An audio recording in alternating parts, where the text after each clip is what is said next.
வணக்கம். பாடல் பிடித்தால் லைக் பண்ணுங்க, கமெண்ட் பண்ணுங்க, சப்ஸ்கிரைப் பண்ணுங்க. சப்ஸ்கிரைப் பண்ணுங்க. சப்ஸ்கிரைப் பண்ணுங்க. உங்கள் எல்லோருக்கும் கோடானு கோடி நன்றி, வணக்கம். எல்லோருக்கும் ஷேர் பண்ணுங்க.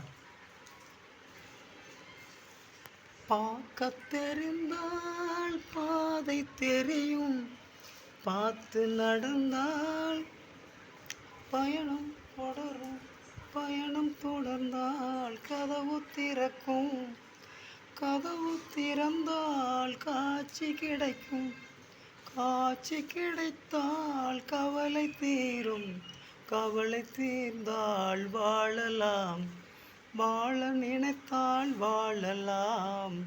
வழியா இல்லை பூமியில், ஆழக்கடலும் சோலையாகும், ஆசை இருந்தால் நீந்த